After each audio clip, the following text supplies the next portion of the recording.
Bueno, tal como les anticipé casi sobre el final de la primera parte de esta primera clase teórica, nosotros ahora en este segundo video, es decir, la segunda parte de la clase teórica, vamos a tratar de responder principalmente la siguiente pregunta. ¿Qué es la semiótica? Pero no va a ser la única pregunta que vamos a responder. Vamos a responder otras muy vinculadas o muy relacionadas a la primera.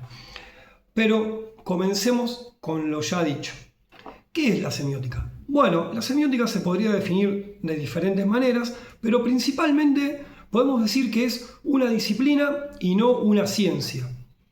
Ahora, que sea una disciplina no alcanza para poder definirla. También podemos completar esta definición diciendo que, como coincidíamos con quien era titular en esta cátedra hasta hace algunos años, Fernanda Espada, la semiótica es una manera de leer fenómenos sociales y el mundo que generan muchos conceptos o conocimientos o ideas y creencias sobre nuestra realidad y que además se nos instalan de una manera que nosotros no sabemos cuáles son ni cómo funcionan. Entonces, la semiótica sería una disciplina, ¿sí?, y una manera de leer el mundo de manera crítica. En ese sentido, podríamos familiarizarla con lo que en su momento cursaron, que fue epistemología, que era una disciplina crítica o reflexiva sobre la ciencia. Esta no va a analizar de manera crítica la ciencia, sino que va a analizar otro objeto de estudio que representa, reproduce y comunica estos fenómenos sociales o estas realidades y conocimientos acerca de la realidad que creemos verdaderas. ¿Y cuáles son esos elementos? Los signos. Y no los signos del zodíaco o los signos lingüísticos solamente, sino muchos conjuntos de signos que nos atraviesan contextualmente, socialmente, culturalmente, institucionalmente y hasta se podría decir de alguna manera religiosamente, sobre los que nosotros nunca estamos pensando o analizando, sino que estamos consumiendo y alimentando nuestra manera de ver y de creer que es el mundo y además reproduciéndola en un montón de contextos. Inclusive, en el caso de que en esta facultad hay muchos profesorados, podríamos decir que en la educación también se reproducen. O sea, yo de alguna manera, como docente de ustedes, podría haberlo reproducido en epistemología y quizás podría, ¿por qué no?, reproducirlo en semiótica. Pero la idea es justamente utilizar la manera que nos permite leer el mundo y los fenómenos sociales e inclusivemente nuestras subjetividades, la semiótica, intentar desnaturalizar eso que nosotros atravesamos, procesamos, caminamos, viajamos de una manera muy naturalizada durante nuestra vida, que puede ser la amistad, el conocimiento, la educación y un montón de vínculos sociales que creemos que tienen que ser así y no de otra manera. Vamos a pensar si efectivamente deberían ser así, por qué, cómo se hizo esa manera de deber hacer o ser o conocer desde una manera crítica, reflexiva y, como dijimos alguna vez, pero en otra materia,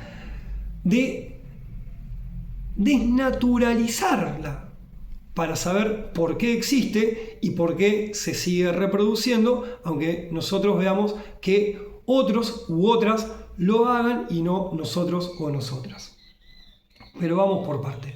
Entonces, semiótica, una disciplina o una metadisciplina discursiva o metadiscursiva o forma o manera de leer la realidad y el mundo y procesos sociales que construyen, reproducen y siguen intentando instalar maneras de conocer y de comunicar el mundo entre todas y todos. ¿Y a partir de qué elementos lo hacen? A partir de elementos que nosotros vamos a definir como signos, pero que también muchas veces vamos a definir como discursos sociales que están construidos por muchos sistemas o conjunto de signos que ya veremos cada uno a partir que avancemos en las diferentes unidades de la materia. Buen día, como decía un gran profesor mío cuando estudié comunicación social. Otras preguntas que vamos a hacer respecto a los signos son, por ejemplo, cómo se construyen y difunden, qué efectos sociales, culturales, institucionales, educativos y hasta inclusive políticos tienen, y en ese sentido, cómo construyen sujetos y subjetividades que nosotros no solamente vinculamos, sino que además también podemos ser nosotros y nosotras mismas sin saber de qué manera lo somos o creyendo que lo somos de alguna manera que en realidad naturalizamos, pero que en verdad no tiene nada ni de biológico ni de natural. Tiene mucho que ver sobre algo social, histórico y cultural. Y educativo, ¿por qué no? Por eso, algunos de los conjuntos de signos o sistemas de signos que nosotros vamos a trabajar sobre todas las cosas en las clases prácticas son los memes, que nosotros siempre creemos que reproducen o que comunican o que coinciden con muchas maneras o verdades que nosotros creemos que definirían o caracterizarían a la realidad que nos atraviesa, pero que no sabemos si efectivamente es así o son diferentes tipos de discursos sociales que intentan instalarse mental y psicológicamente o intelectualmente en nosotros y nosotras sin saber cómo lo hacen ni por qué lo hacen. Pero no vamos a hablar en este momento solamente de memes, sino que ahora vamos a hablar de otras cosas que tienen que ver con lo que ya más o menos estuvimos preguntándonos, cómo son los procesos de construcción y de reproducción de los signos. Que uno de los autores de nuestra bibliografía, en realidad de nuestro programa, define como semiosis. ¿Qué es la semiosis? Ya la vamos a ver cuando veamos a Charles Sanders Peirce, que es el segundo autor que vamos a trabajar durante las clases teóricas y las clases prácticas. Pero la semiosis sería una manera de pensar y de conocer el mundo a partir de un conjunto triádico, es decir, de 3 elementos, tríada, significa eso, de signos, que son elementos, como ya dijimos, y acá viene la palabra muy importante que vamos a seguir repitiendo durante esta cátedra, todos los profesores y profesoras, que es que los signos representan, ¿sí?, imágenes o supuestas verdades acerca del mundo y de la realidad a partir de conjuntos y sistemas de signos que nos atraviesan de una manera naturalizada, pero que de natural no tienen absolutamente nada. Como por ejemplo, nada de natural, bueno, el cactus sí, pero aquel muñequito no tiene nada de natural, sino que representa algo que ustedes no tienen por qué saber qué, o estas palabras tampoco, o estos dibujitos que tengo en los brazos tampoco, como yo tampoco sé mucho de lo que representan los dibujitos que tienen ustedes en diferentes partes del cuerpo, que se llaman tatuajes. O por ejemplo, que representan la cantidad de libros que tengo acá, que están en algo que se llama biblioteca, y que por eso ustedes creen que está lleno de libros. Nada más. Fíjense cómo son una cuestión de signos, en este caso lingüísticos, pero no solamente lingüísticos, sino también gráficos. Sí, gráficos, porque los tatuajes son eso también, muchas veces. Entonces, que son tipos de signos que construyen discursos que nosotros vamos pensando que se refieren o representan alguna realidad sobre algo, o en este caso alguien, que podría ser yo, sin saber si efectivamente eso es mío. Porque capaz que por ser un juguetito, como este otro juguetito, que no tienen por qué saber quién es, aunque más o menos algunos lo sepan, puede ser que signifiquen que en realidad no son míos, sino que tengo hijos y que están guardados para ellos. Lo mismo que algunos libritos que están acá.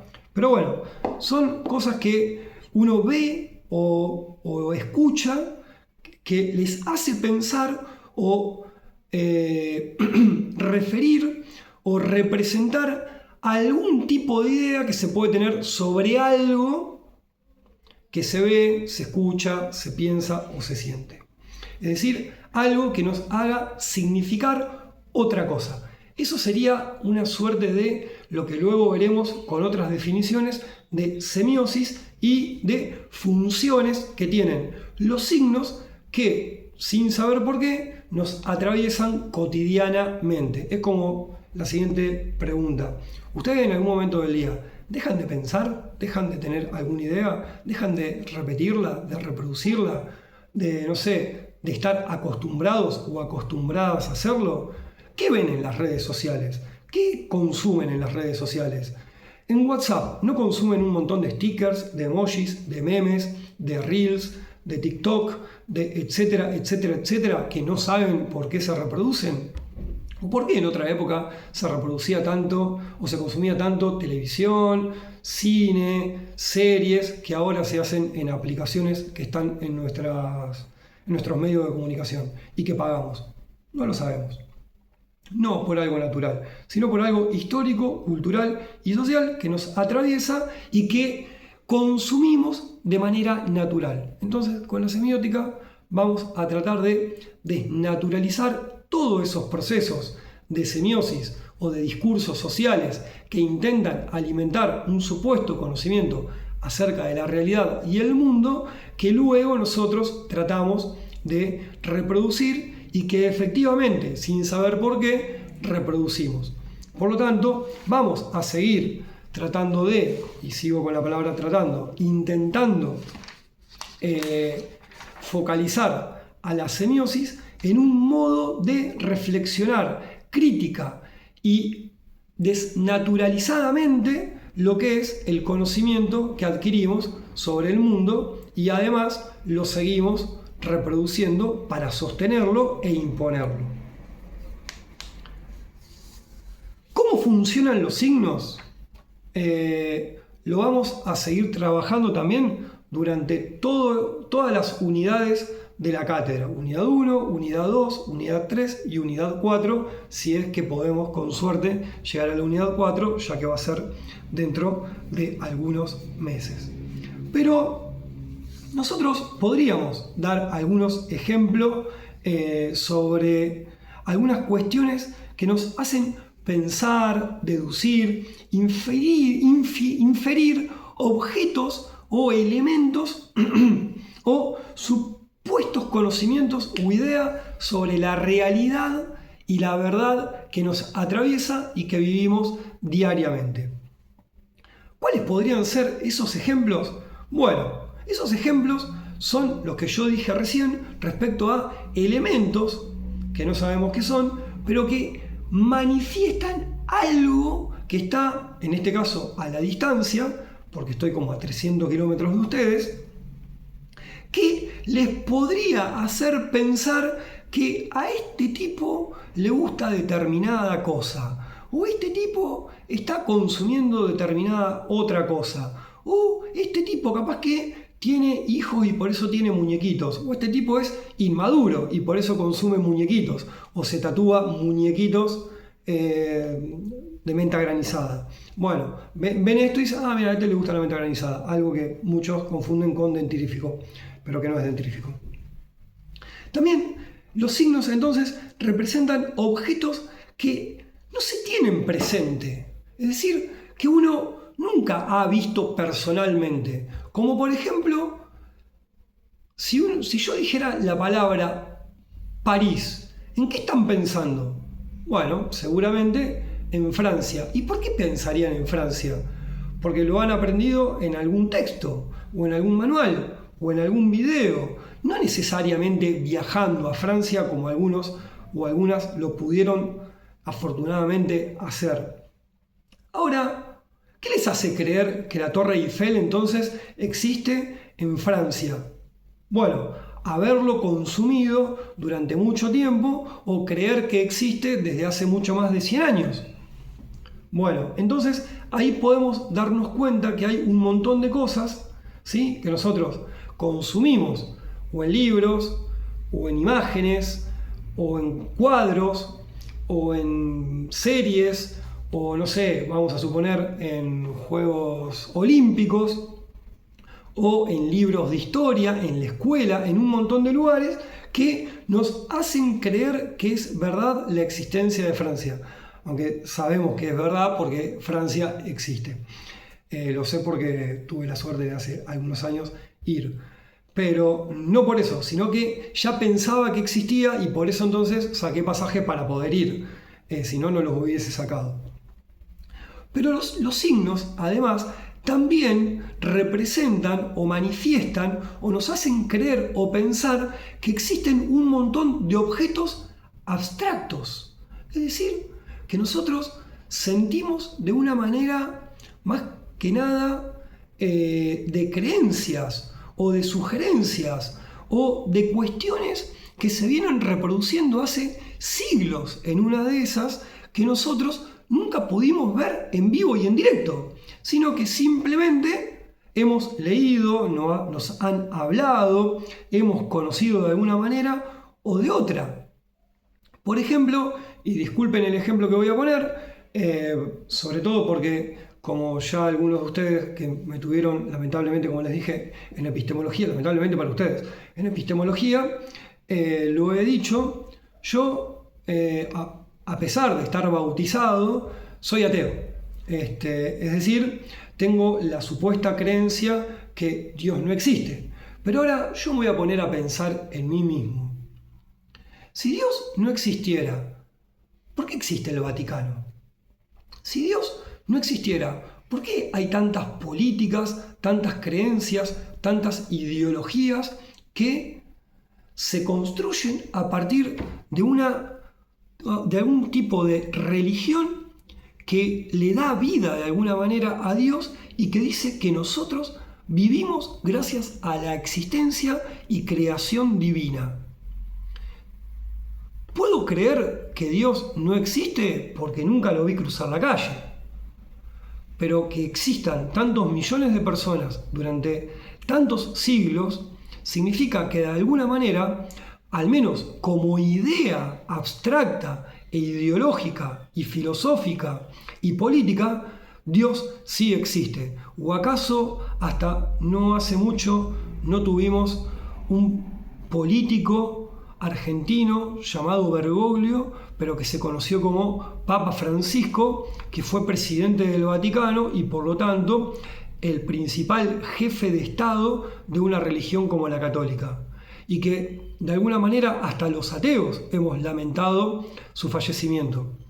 Entonces hay que pensar que muchas veces los signos nos hacen sentir, creer, pensar y hasta nosotros conocer de alguna manera, aunque sea abstracta, un montón de cuestiones a las que le damos realidad y verdad, no solamente en su existencia, sino también en su influencia, su inferencia en un montón de conductas y de acciones que nos van generando subjetividades y además comunidades o colectivos que nos hacen seguir reproduciéndolas sin desnaturalizarlas, sin reflexionarlas, sin criticarlas, sino reproducirlas de una manera natural e inclusive muchas veces autoritarias.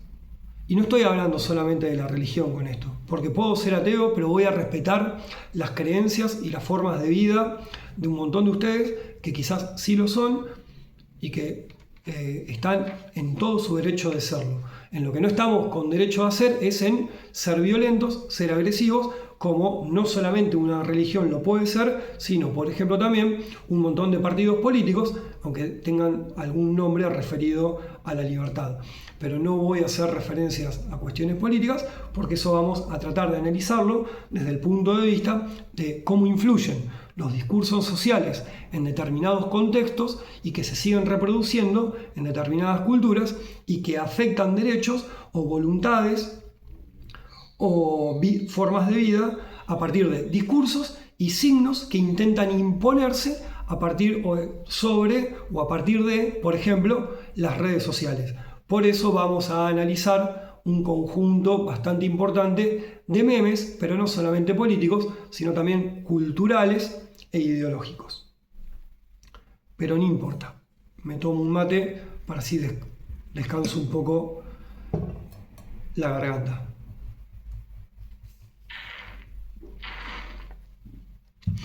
Nosotros, en esta cátedra, y nosotras, como vamos a tener como objeto de estudio y de trabajo compartido los memes, podríamos empezar a decir, semióticamente hablando, que las redes sociales, que yo trato de, ya a esta altura de mi edad, no consumir tanto, pero sí la consumo como para poder analizarla y de alguna manera criticarla semióticamente. Las redes sociales difunden y publican ideas o imágenes sobre algo o alguien. Estoy leyendo algo un apunte que escribí yo mismo.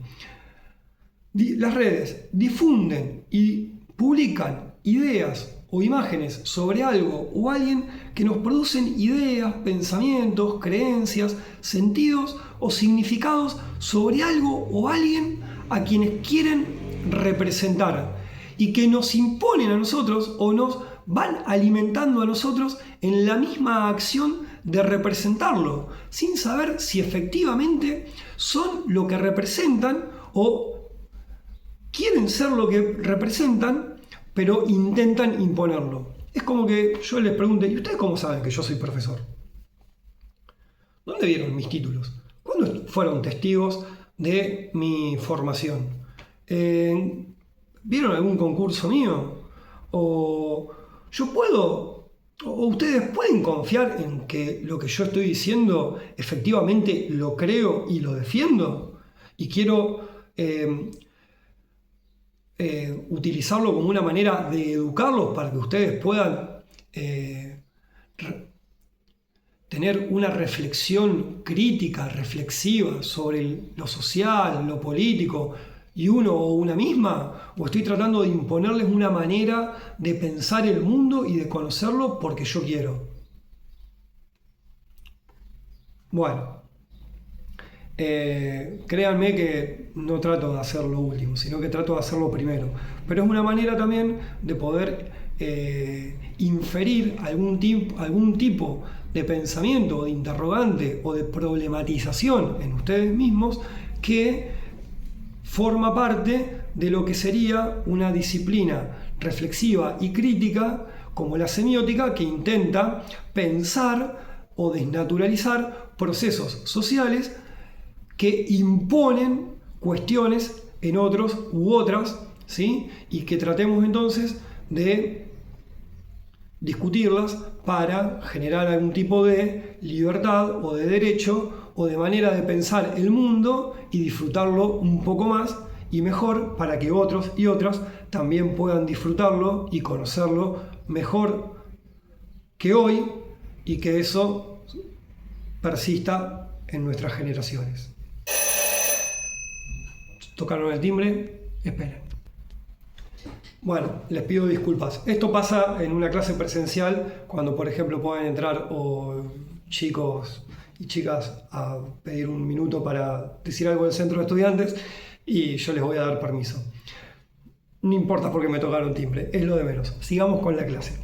Perdonen que haya hecho esto, pero no quiero cortar el video y volver a empezarlo porque no quiero.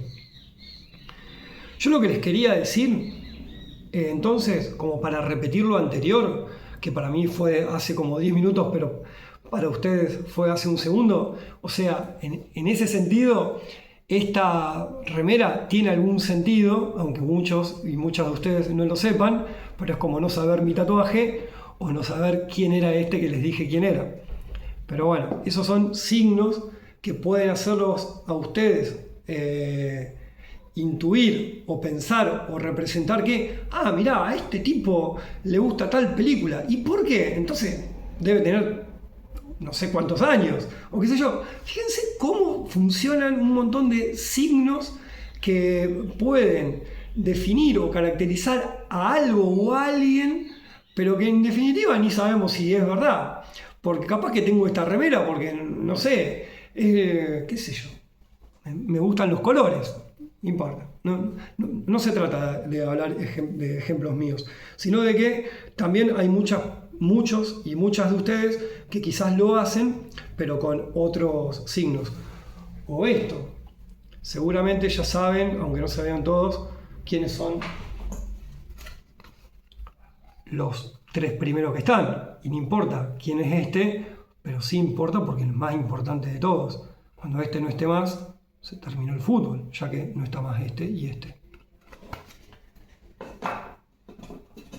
Bueno, eso lo hizo un dibujante que muchos que cursaron epistemología ya lo conocen y que lo van a seguir viendo en semiótica, que es Rodrigo Barba, un dibujante y escritor amigo mío que ha hecho un montón de ilustraciones como para representar como signos lo que son estas clases. Entonces, si los signos infieren, representan, sugieren,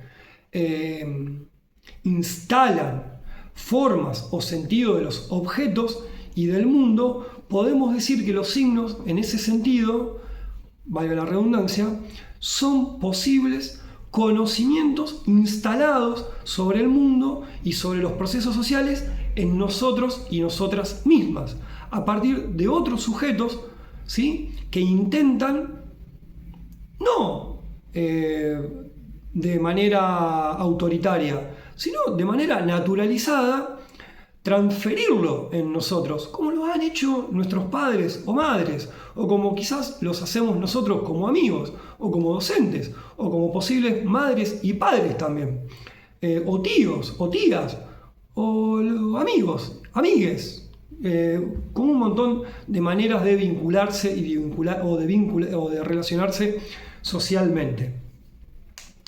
Entonces, los signos podemos decir que son instrumentos del conocimiento que nos hacen representar algo que no podemos confirmar que sea así o que esté presente o que deba ser así, pero que los reproducimos naturalmente y que en algún momento está bueno, por eso en primer año, tener semiótica, porque podemos sobre todas las cosas reflexionar acerca de por qué conocemos lo que conocemos y cómo lo conocemos, o por qué hay otras personas que lo reproducen y para qué, y nosotros, sin saberlo, lo volvemos a hacer.